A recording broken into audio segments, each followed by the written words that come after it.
Good evening, everyone. My name is Lorna, and I'm an alcoholic.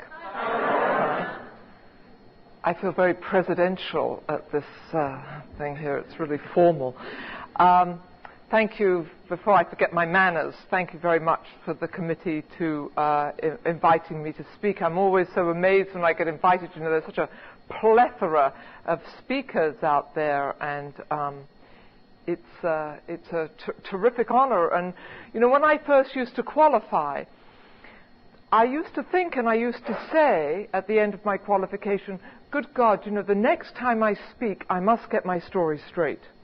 And there's no getting it straight. I see it differently all the time. I see my drinking differently all the time. I see my recovery differently. And my hopes and aspirations and dreams constantly change. I mean, before I came into Alcoholics Anonymous, I had a perfectly wonderful childhood. And AA ruined my childhood. You know, I thought I had perfectly fine parents and a perfectly nice background. And as I got more sober, my parents sort of took on, well, actually, in the end, they became almost demonic in proportions. And, you know, I used to think to myself, good God, you know, how did I survive such a childhood? And now it's come full circle, and I feel very blessed that I had the childhood that I had, and that I think, you know, I had the most perfect set of parents that I had. And when I came into the program, before I came in, I felt totally worthless. And when I was in a while, I felt worthy. I felt that I had worth. And now that's come full circle again, and I feel totally unworthy to have received this gift. There's nothing I have done in my lifetime that in any way warrants the magnitude of the gift I've been given, that I'm in Alcoholics Anonymous. You know, I didn't get this particularly fabulous gift because I was so wonderful. I seem to have gotten it because I was so dreadful. And my sponsor used to say there were two things she never wanted to hear out of my mouth. One of them was, it's hard for me. It's hard for me to make phone calls. It's hard for me to be friendly. It's hard for me to get to meetings. She'd say, you know, it's hard for us all, and AA is not for the faint-hearted. And the other thing she never wanted to hear me say was, I deserve. I deserve to be happy. I deserve a nice relationship. I deserve a good job. She said, honey, if you got what you deserve. She said, you know, you can be grateful that you have a God of mercy and not a God of justice. So, as I said, you know, it constantly changes, and I never know, quite frankly, what's ever going to come out of my mouth. I never know how this qualification is going to be. So you all better raise a silent prayer on my behalf that God is with me. I guess the thing to do is to sort of start off classically and to talk about. Oh, I can't be classic. I'm just going to talk about coming into the AA. I came into Alcoholics Anonymous, and I had very little awareness of my drinking. You know, I didn't run in here on the wings of victory. But when I came in, I would say, for anyone in the room that's new, it took me almost 2 years of sobriety to get a hold of my drinking story. I didn't wake up one morning and think, you know, my life is a little tawdry. I think I'll nip along to AA. It wasn't like that at all. Actually, I walked into AA, and I had such a mixture of feelings. Part of it was I thought when I walked through the doors that you took one look at me and you thought to yourselves, oh, thank God Lorna has arrived. Thank God Lorna is among us, because now we can hold our heads up high. She adds great tone and class to Alcoholics Anonymous. And we don't have to be quite so anonymous, because she gives us a certain cachet. And the actual fact, what was happening was you were patting me on the back. You know how you do?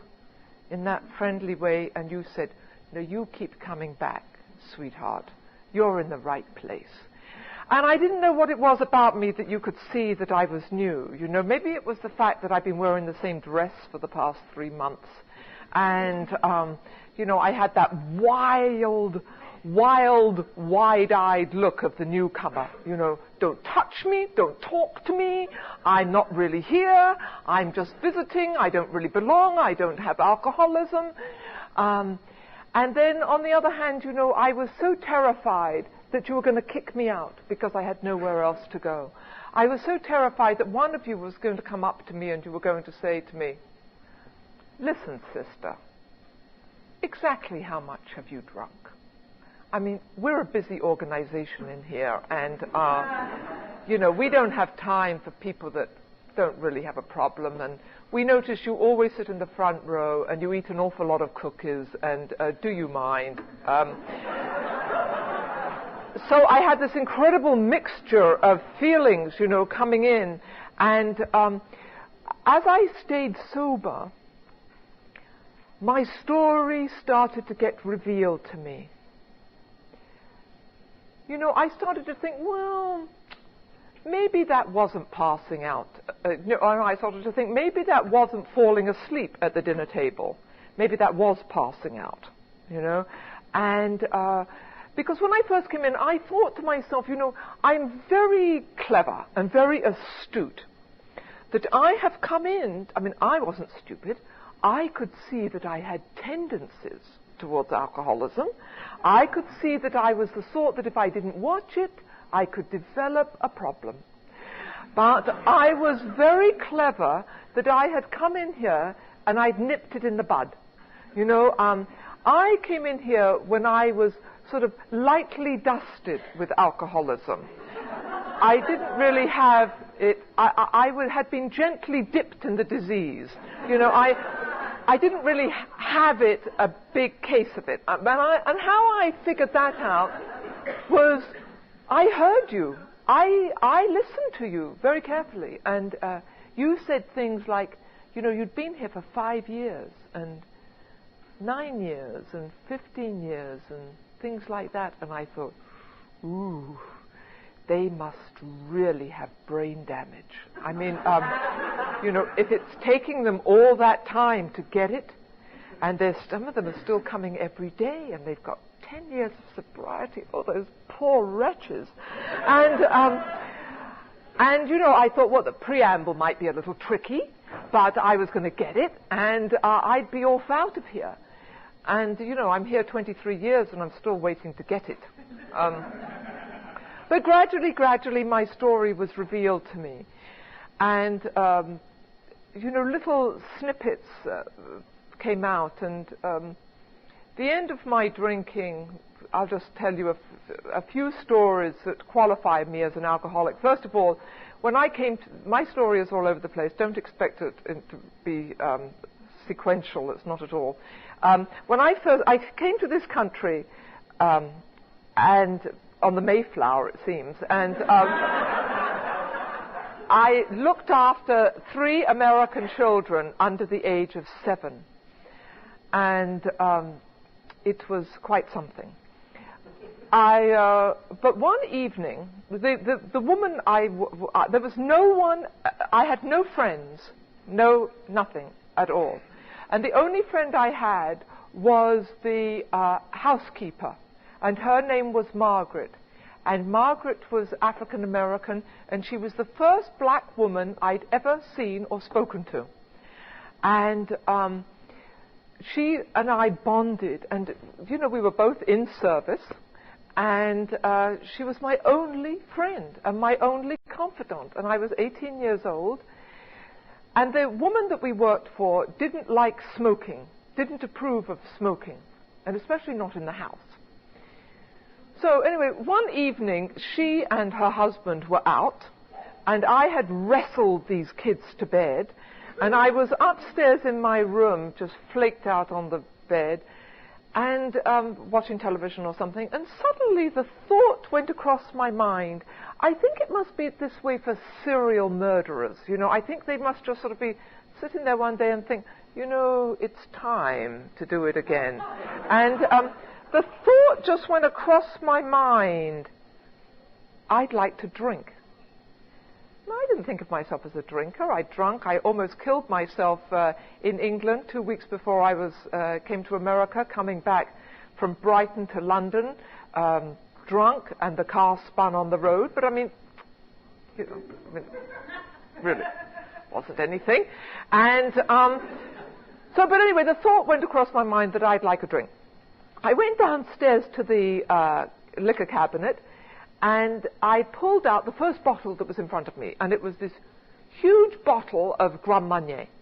And I poured myself a tumbler full. And what do I know about portions? And I took it back upstairs, and I drank the whole thing. And then I went downstairs again, and I poured myself another tumbler full. And you know, it's ghastly stuff, but it doesn't matter. And I don't know how much of this stuff I had. But anyway, sometime later,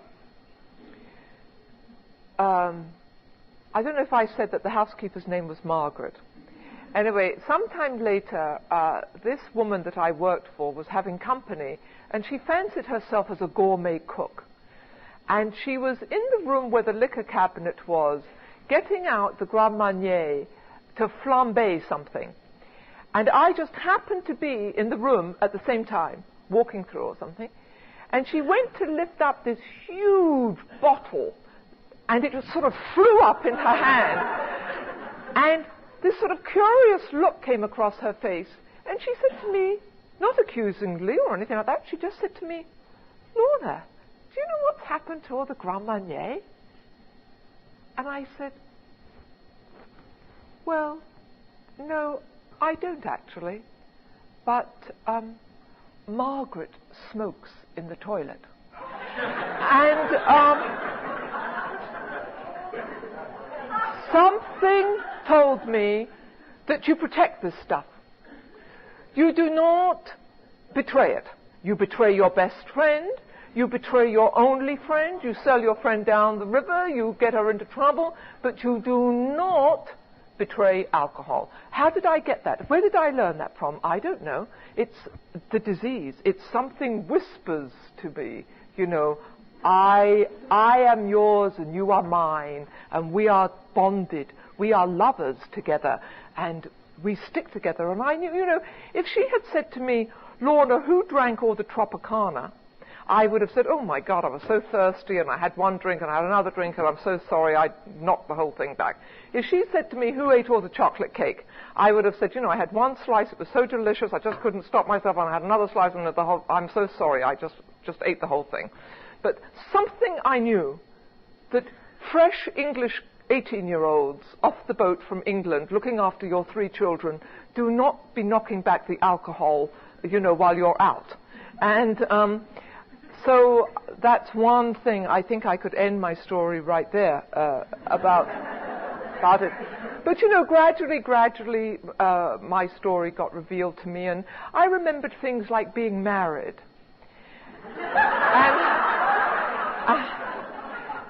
And one night I was with my husband. We were in this this dive, actually, on First Avenue. It was called Port of Call East. And it was a very hot August evening. And I was very, very upset about something. And we were in this bar together, and I was knocking back the brandies, just one after the other. I was just knocking them back. And we lived on the Lower East Side. We lived on Ridge Street, which is off Houston between B and C. And the Lower East Side is traditionally in New York, where all the immigrants first come into America and they settle on the Lower East Side, and then they do better and they go on. And we were there at a time when the Jews, there was still quite a large contingent of them there, but they were moving out and the Puerto Ricans were moving in. So I was knocking back all these brandies. I must have had at least 10 of them, just one after the other. I thought, I guess I felt very Western or something. And finally I said, all right, I'm ready to go home. And I stood up, and the bar was air conditioned, and we walked out of the bar, and the hot air hit me, and I just crumbled to the street. And my husband was a very sort of slight fellow, and he put his arms underneath my armpits and was dragging me back along Houston Street. And my blouse was all up around my neck, and my bra was all up. And all the Puerto Ricans are sitting on their stoops and playing the radio and with their children, and they're out in this hot summer evening. And suddenly, along the road comes this rather slight fellow with this huge white woman and, naked up to the... And my heels are going bump, bump, bump on the street, and other things are flopping around. And I'm sure they must have thought, what a country is America. And I just thought, well, that was that time. There was nothing really odd about it. It was just, I used to pass things off. Well, it was really nothing. And that was just one of many, many incidences like that.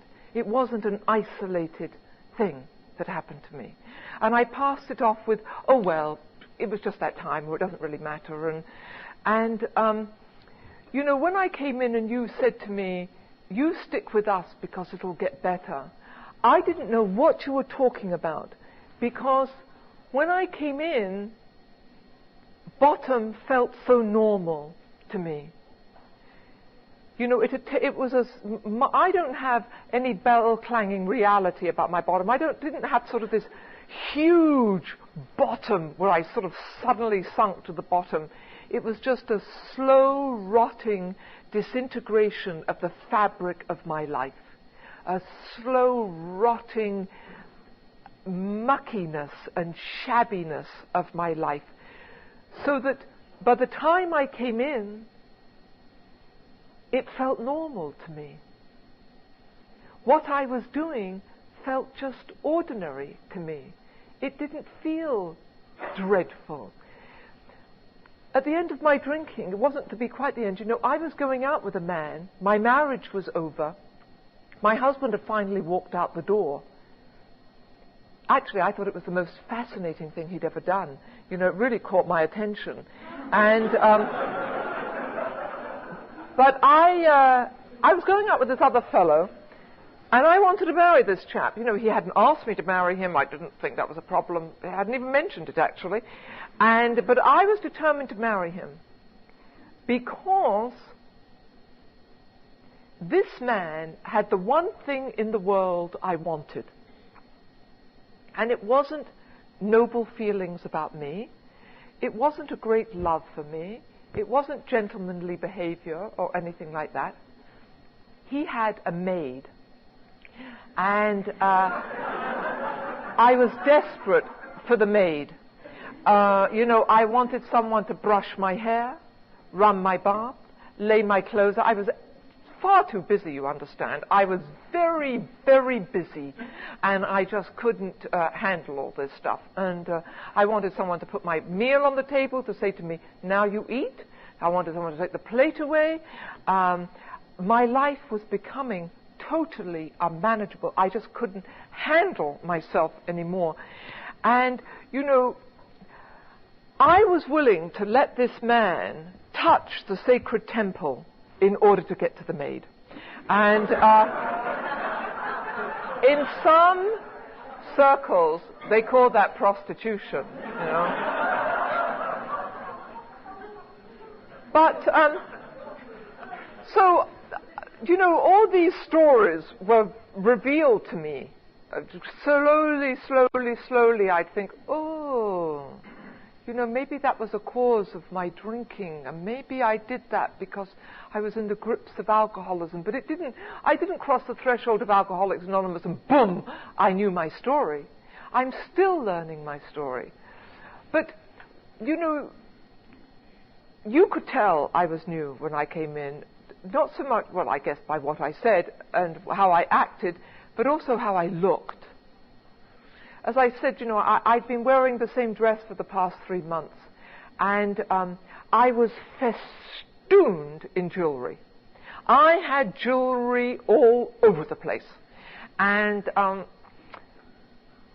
I always say that I'm so grateful that I came into Alcoholics Anonymous before the fashion of piercing and tattooing came out, because I'm sure I would have had the Last Supper put on my chest or something, or, you know, I would have had a plate put in my lower lip or something. I mean, I just went extreme, and I wore gobs and gobs of makeup. And I didn't take it off at night. I just couldn't be bothered. I was too busy to take it off every night. And I was sort of like Elizabeth I, you know, I just slathered more on every day. And I wondered how you knew I was new, you know. But I was getting glimpses of the fact that as I came in and started to get sober, I had glimpses that I wasn't quite the ticket. You know, there was something about me that was a little odd. And I had very long hair when I came in. And most women have their hair long because it gives them the freedom. They can wear it up, they can wear it down, they can put it in combs. It's a wonderful thing to have long hair. This long hair drove me insane. I was absolutely manic about my hair. And I wore it in braids, tight braids across the top of my head. And I wore it like that because I could keep it up for 3 and 4 days at a time. I didn't have to be bothered with it. And, you know, I think I fancied that I looked like Heidi. But I looked more like Mrs. Danvers at the top of the staircase, you know. I looked perfectly mad. And I had this very, very highfalutin job. I'm the first woman art auctioneer in America at Sotheby's, which was a very old and prestigious art firm. And I had been shopping in thrift shops for quite a time because I couldn't face a department store. It was just too much to go into a department store. And I was going into, it started off, you know how these things start off little by little. I started going into thrift shops because I'd buy the odd handbag that went with an outfit, or an odd jacket, a 1930s jacket or something. In the end, I was dressing out of thrift shops. And if it fit, I bought it. And one day at work, this co-worker of mine came up to me, and very sweetly, very nicely, very calmly, she took me aside. And she talked to me as one would talk to a patient, you know, that you don't really want to disturb. And she asked me, Lorna, why are you wearing a maid's uniform?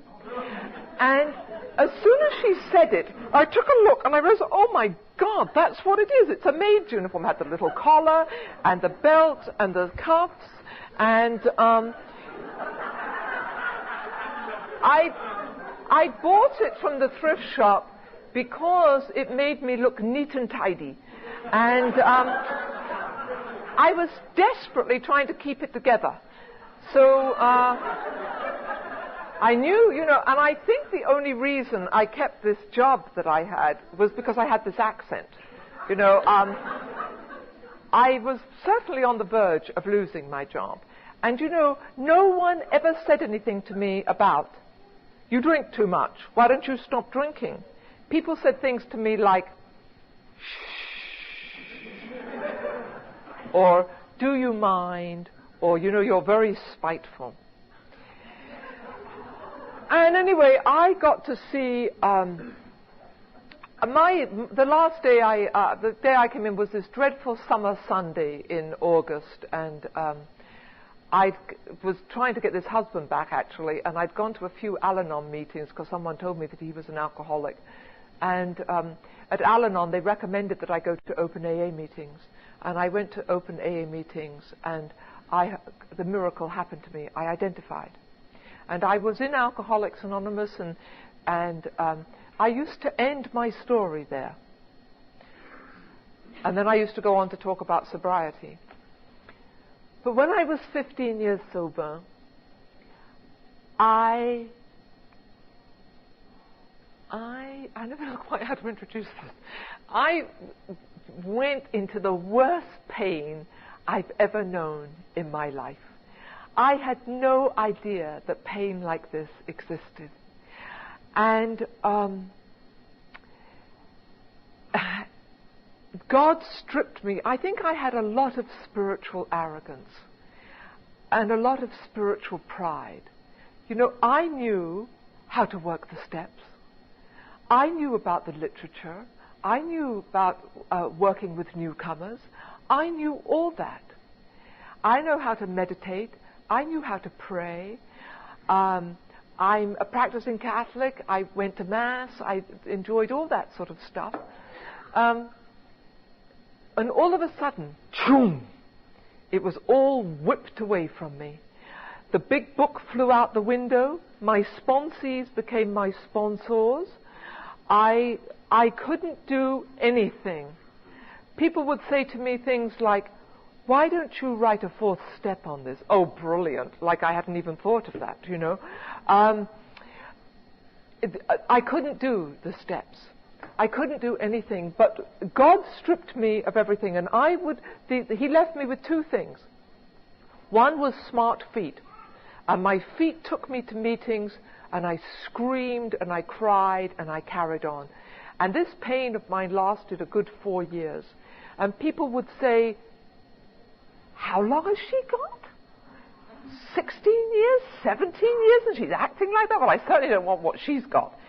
And the other thing God left me with was I remembered my last drink. You know, I knew I'd had a last drink, but I'd always brushed over it because it didn't seem significant to me. But I remembered it with great clarity.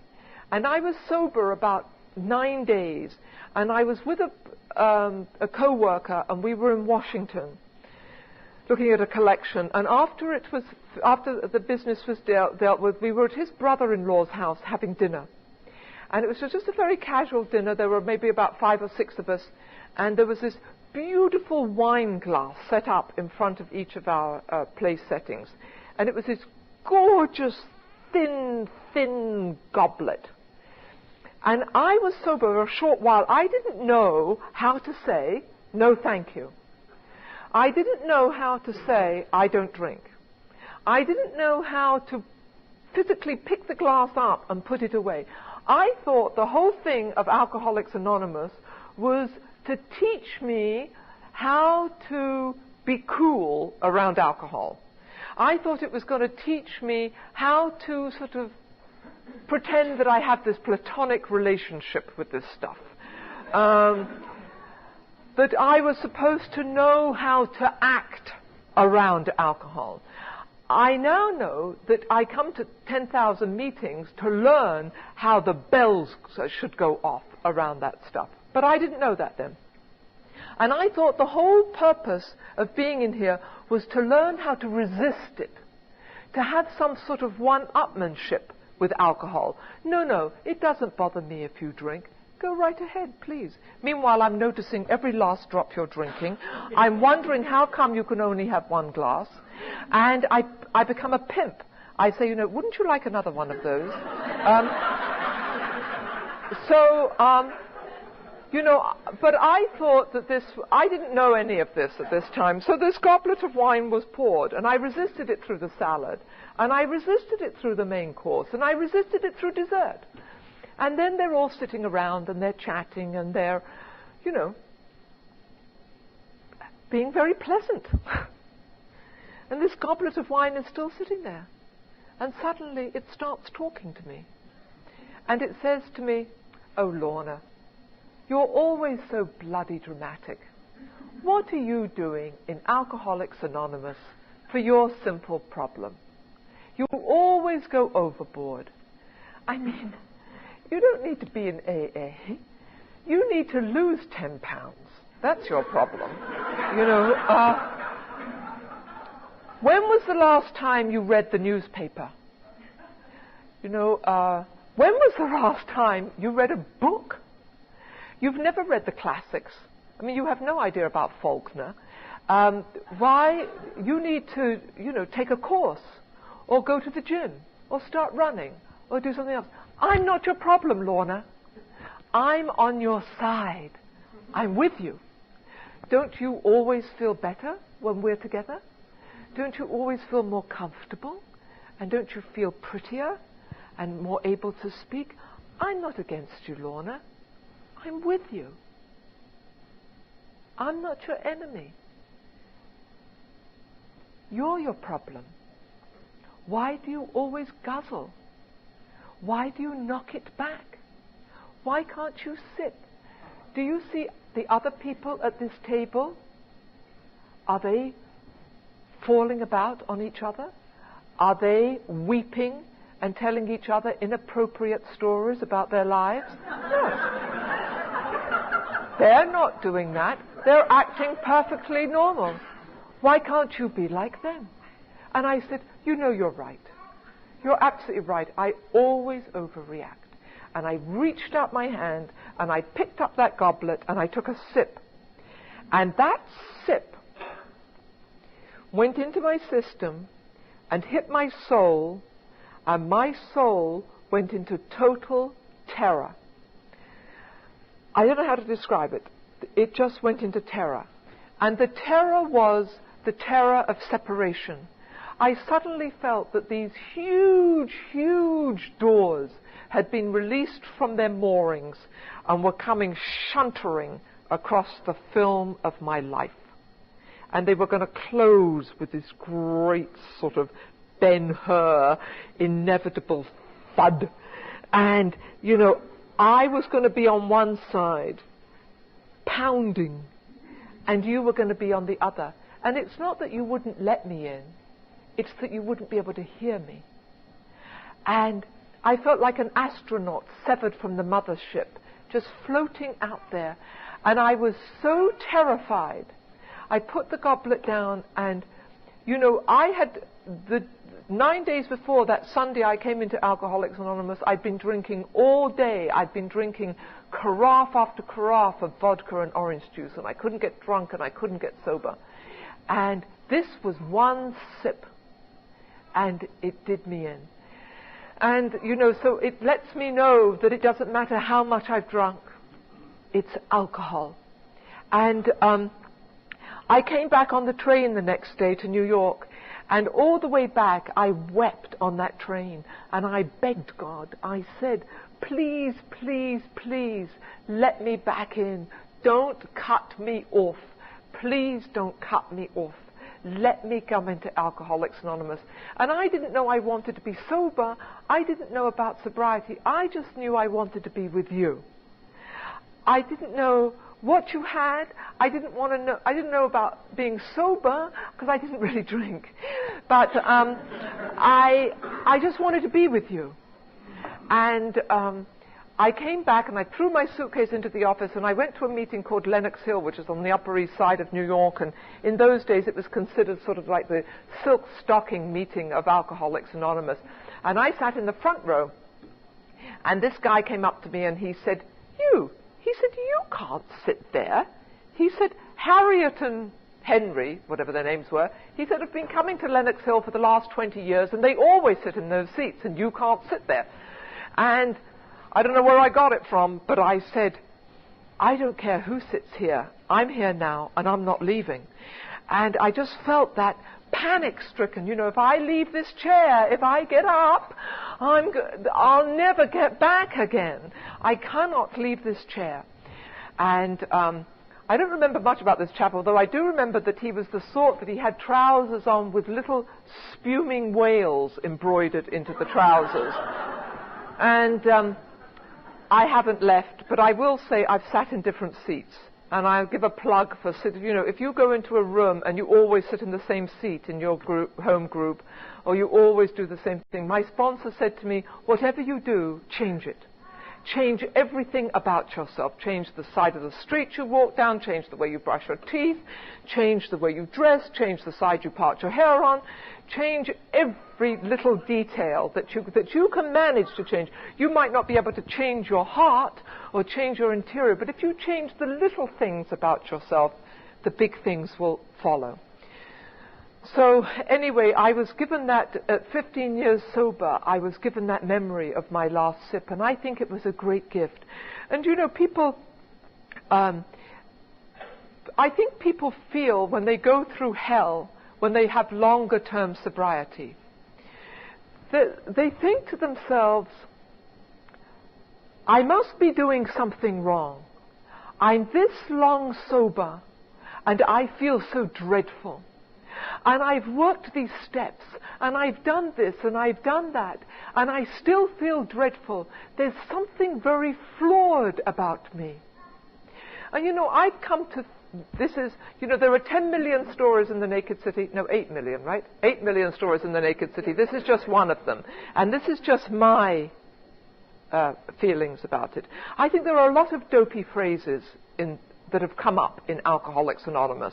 And one of the dopey ones is, God does not give us anything more to handle in a day than we can possibly handle. Tell that to some kid in Northern Ireland that's seen their father blown to pieces.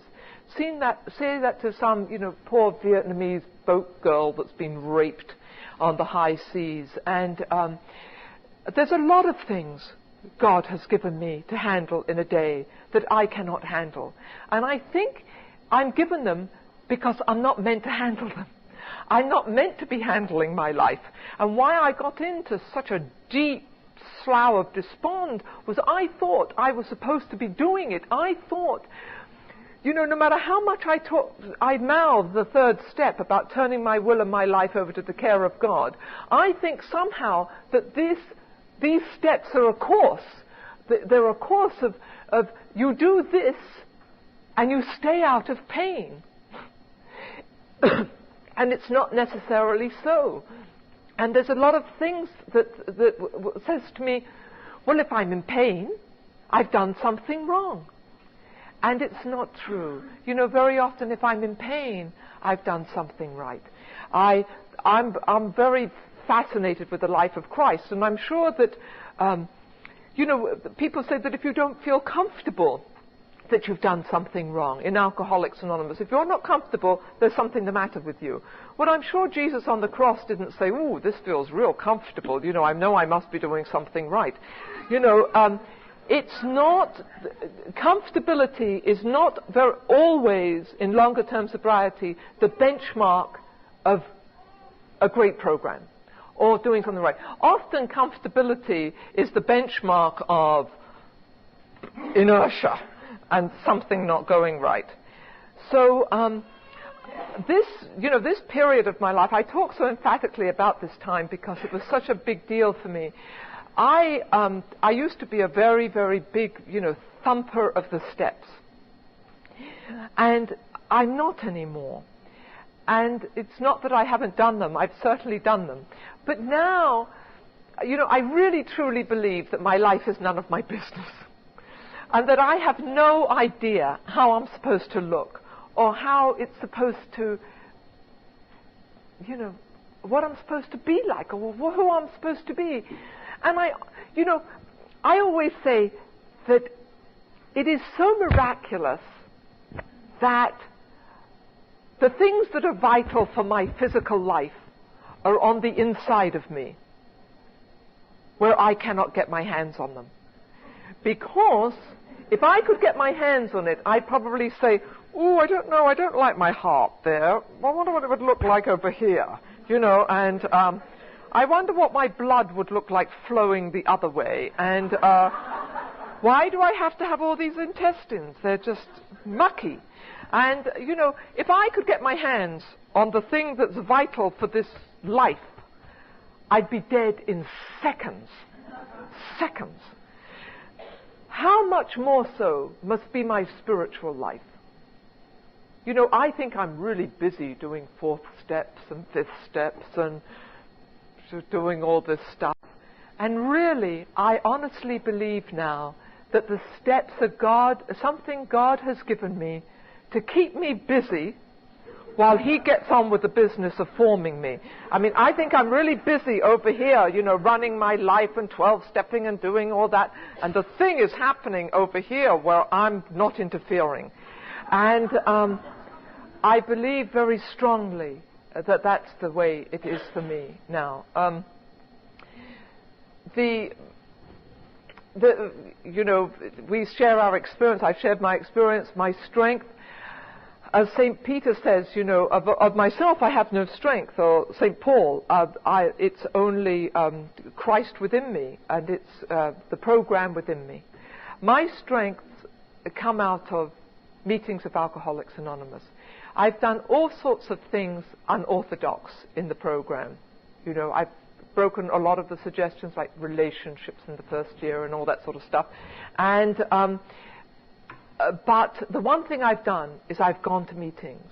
I've been on a diet of 2 meetings a day my entire sobriety. And very often I haven't been able to get to meetings, but I think of myself as a 2-meeting-a-day person. And, you know, I live in New York, and there's no excuse for me not to get to a lot of meetings. And as I get more sober, I realized I'm very damaged, and I need a lot of help. So I need more meetings now than I needed when I came into the program. I need you more now, because I listened very carefully to how it works when it was read, and it was, you know, cunning, baffling, and powerful. And alcoholism isn't something I used to have 23 years ago. It's something I have. And I can read the big book from cover to cover. I can have gaggles of sponsees. I can know exactly what Bill Wilson said to Dr. Bob on October the 28th, 19 da-da-da-da-da. I can make thousands of visits to Akron, Ohio. I can wear coins galore. I put my head on the pillow every night, and guess what? I'm still an alcoholic. I still have alcoholism. And I need a lot of input from you. I need a lot of help. So my strength is meetings, and listening to how you do it. And realizing for myself that, you know, anything any alcoholic has ever done, I'm capable of doing.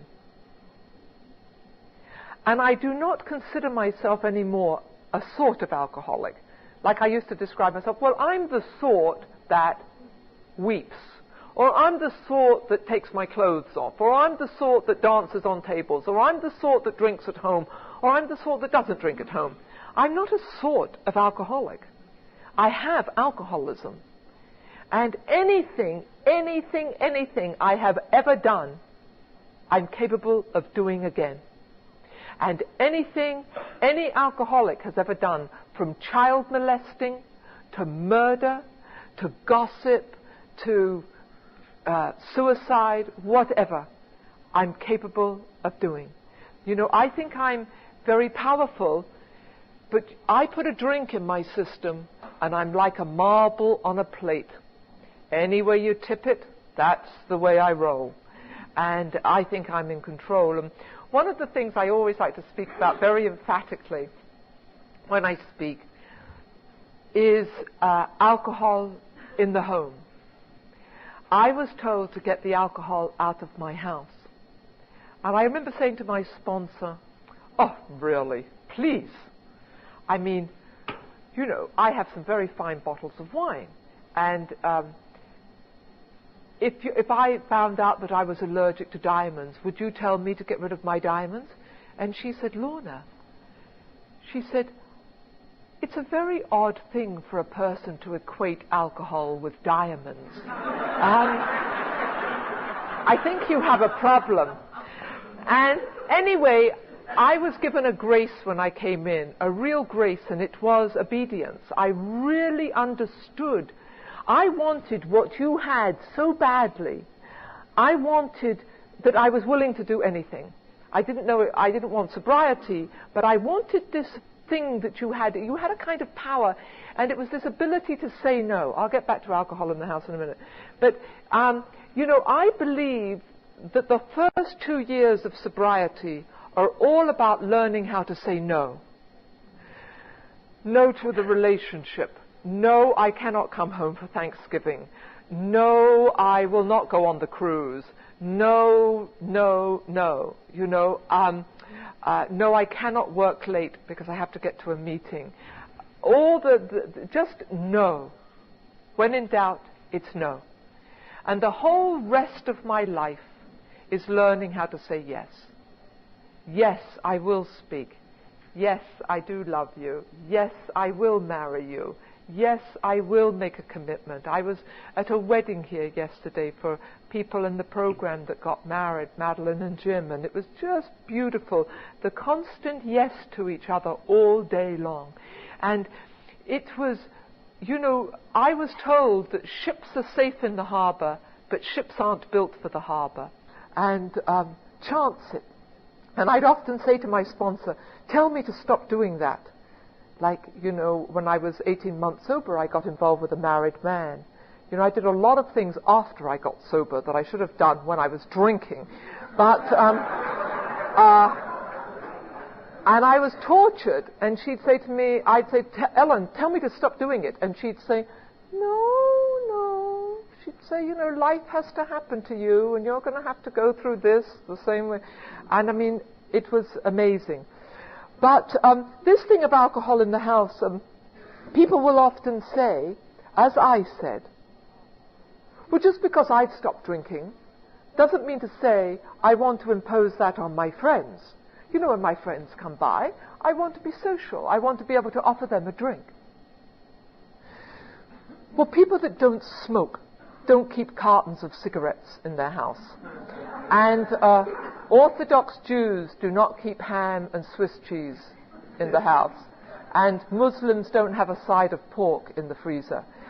And, you know, as I always say, I've yet to go to someone's house and they have little piles of cocaine and heroin on the table and, you know, the works with the rubber band and the syringe and that, and they say, well, we don't shoot up, but maybe you'd like to, you know? So,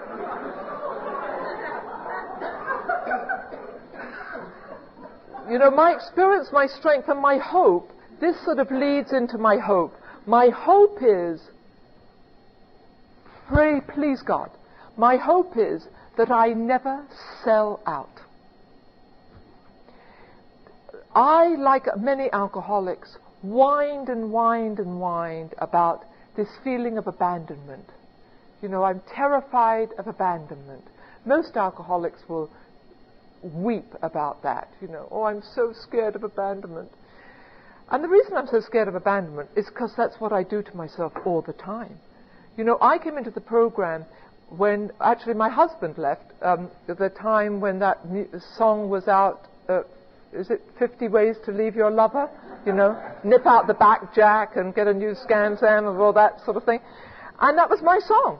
I mean, if I could have, I would have taken me to a parking lot and said, you know, you wait here, Lorna, I'll be back. I couldn't stand myself.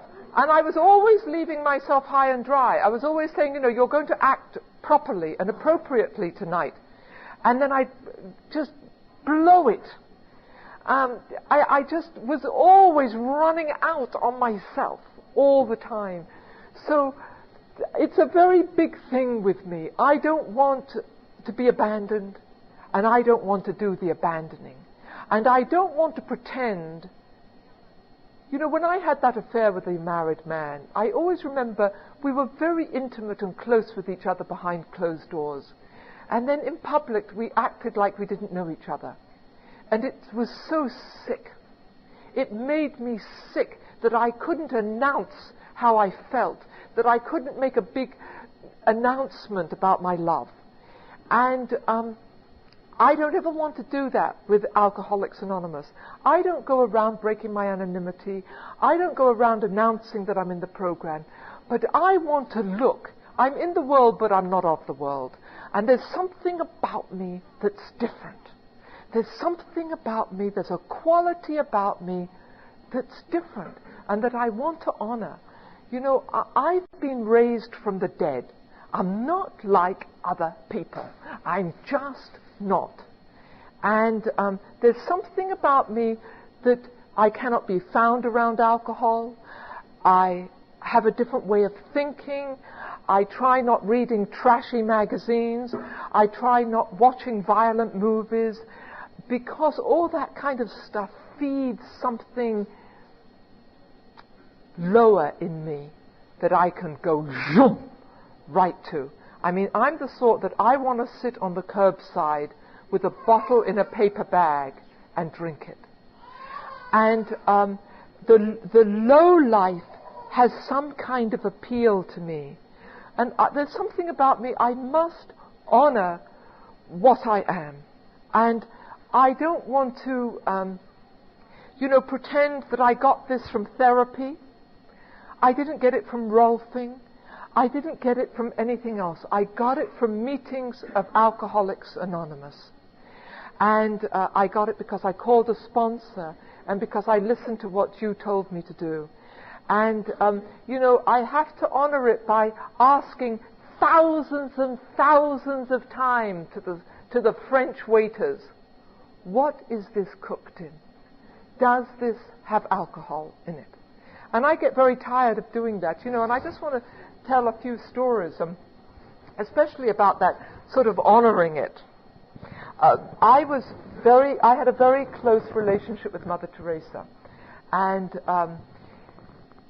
she was fascinated with Alcoholics Anonymous, fascinated with alcoholism. I often used to tease her, you sure you don't have a problem, Mother?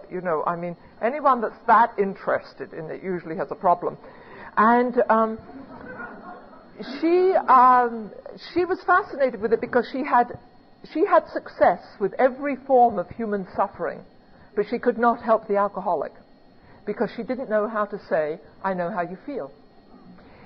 So anyway, so she was really interested in the whole thing. And at one time she was extremely ill, and I went to Calcutta just to see her. And she was in hospital, and I walked into the hospital room, and there's Mother in bed.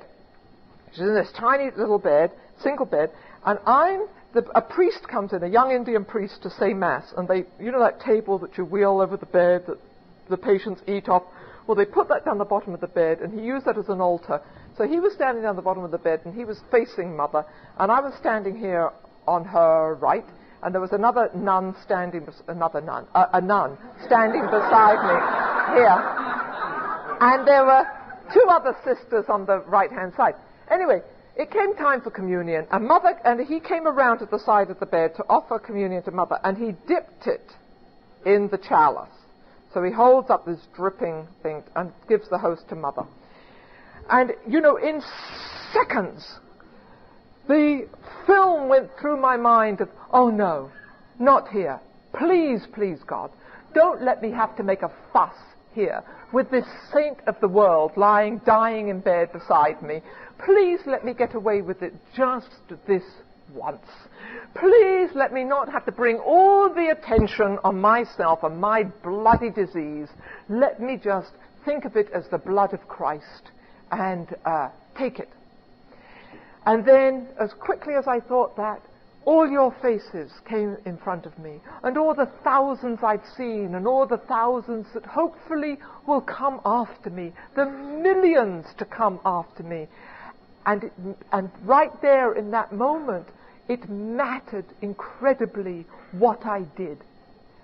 And he was holding this dripping host up to me, and I said, no wine. I mean, you're supposed to say something else, one species or something like that, I don't know. Anyway, this fellow was very confused, and he gave the host to the other sister, and then I said, I would like communion, Father, but please don't dip it in the chalice. So he gave me the communion.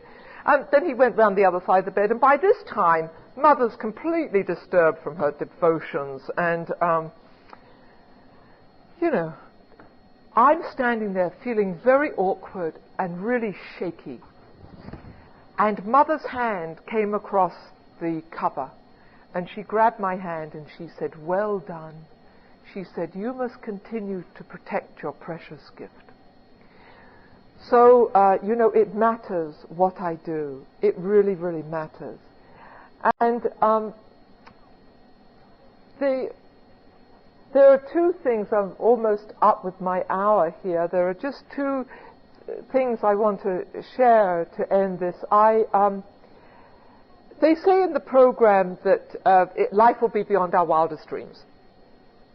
And I always thought,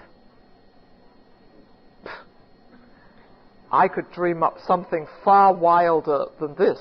I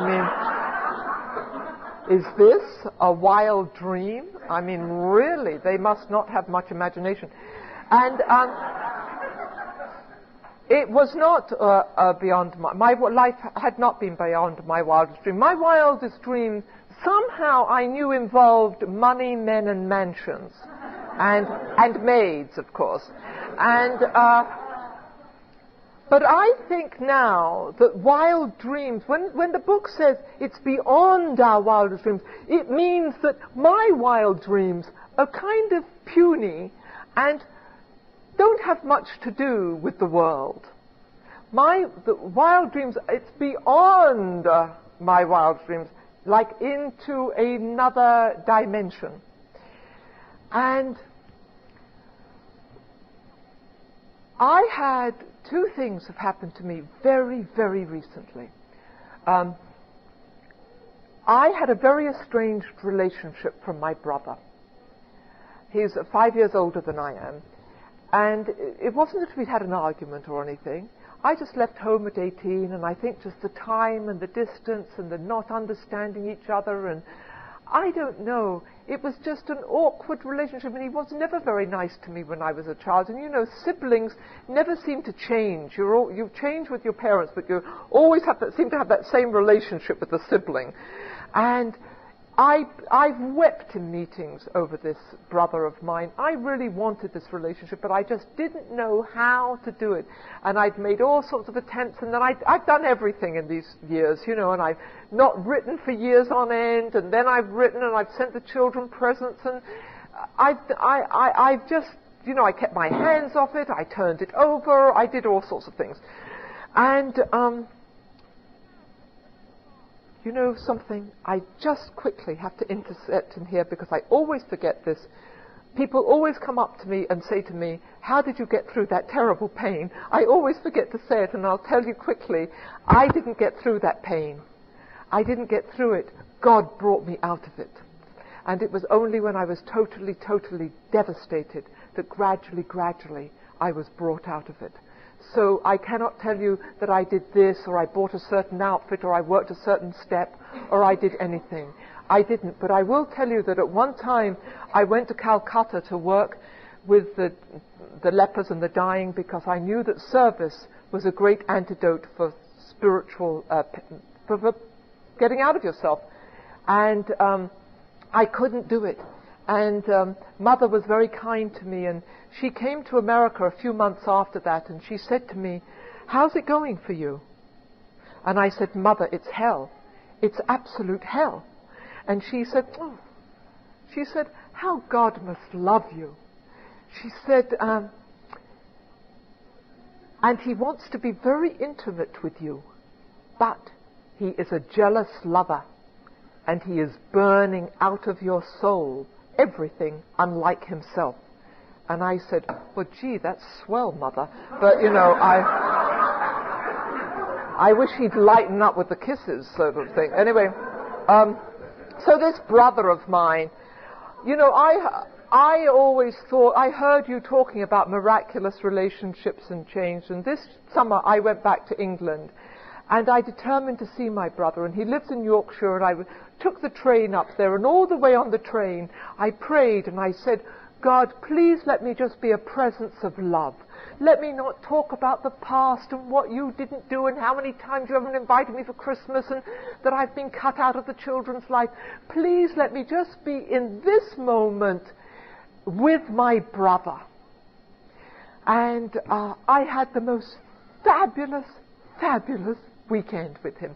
And it was his turn too. We've both grown up. And he, I guess, wanted his sister.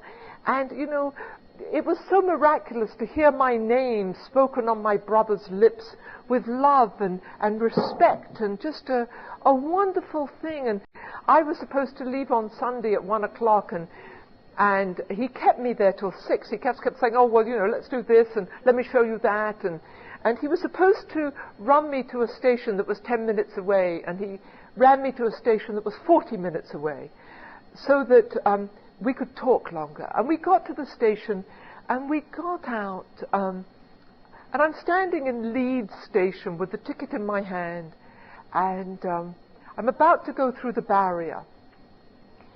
And we'd hugged and we said goodbye. I'm about to go through the barrier, and I turned back to wave, and then I walked back to him. I thought, good is the enemy of the best. And I said to him, Sean, there's something I want to say to you, and I feel very awkward. This is very awkward for me, but I really have to say it. And, he's an Englishman and he doesn't go to a program, so, all those emotions are a little... And I said to him, if there's anything I've ever done or said that's caused you to want to separate from me, I'm very sorry. And, it's not a question of regretting the past or the years. I'm just, in this moment, I'm so happy to be with you. And he embraced me, and he said, I understand, it's all right. And of course, by this time I was really weeping. And, I went through the barrier, and I waved goodbye, and it was just wonderful. And I feel that I have my brother. I feel that I have this man that I've really always wanted. And it's sensational, and it's because of you, because I've heard you. I thought you all got healed relationships, but this particular one was not going to be healed for me. And it's fabulous, and I'm very grateful.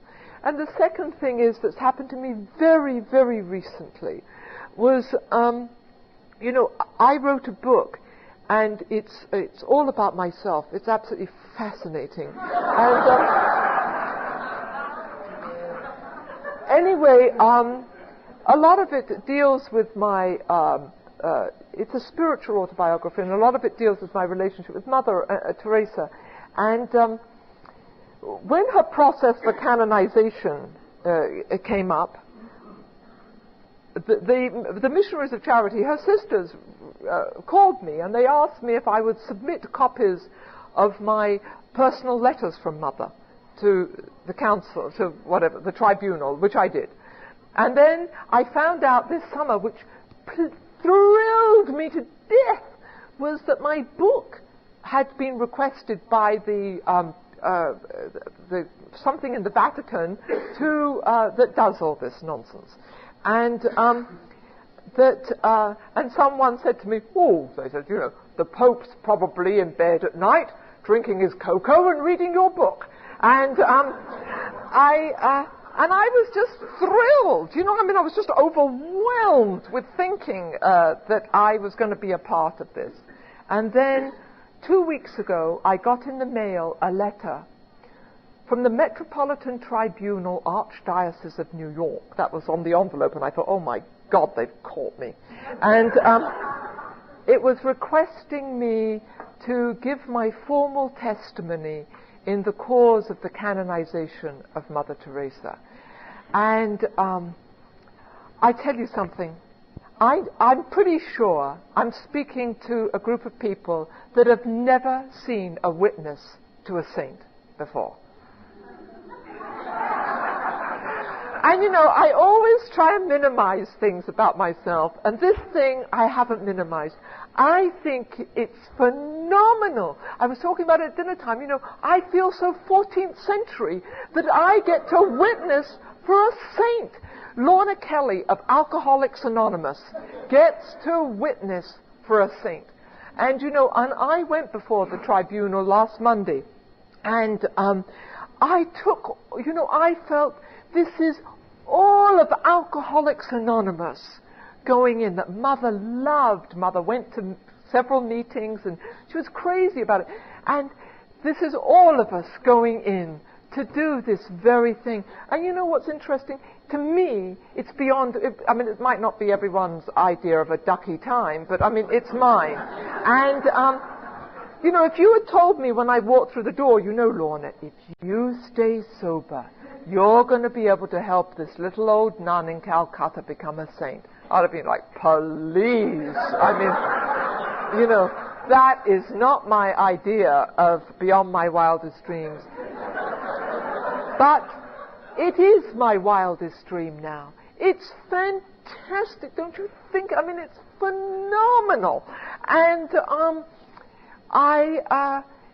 what is so phenomenal about it is that my wildest dream has nothing to do with me. It's got nothing to do with my sainthood. I'm not becoming a saint. But I will let you know how it all went so that when my turn comes, you'll know what to say. But it's got something to do with helping someone else. You know, I'm just a name among many that will do this. There are 18 in America and God knows how many around the world. So, but I get to be a part. And just that being a little part of something is beyond my wildest dreams. I tell you, something in me has changed mightily. I mean, I remember being at a meeting where a woman said, I'm so sorry I'm late because I was just buying the lipstick that was going to change my life. And I understood that. And, you know, and I've come a long, long way if this sort of thing excites me so much. And it's because of you. And I want to thank you for going to meetings. I want to thank you for calling your sponsors and for helping your sponsees and for reading the literature, for getting the alcohol out of your house, for never letting the basket pass by without contributing, for doing all the service you do, for getting married, for having babies, for living life, and for doing all that you do in Alcoholics Anonymous. Because if you weren't here doing what you do, those doors surely would have closed on my life forever, and I'd have nowhere to go. So thank you for your sobriety. Thank you.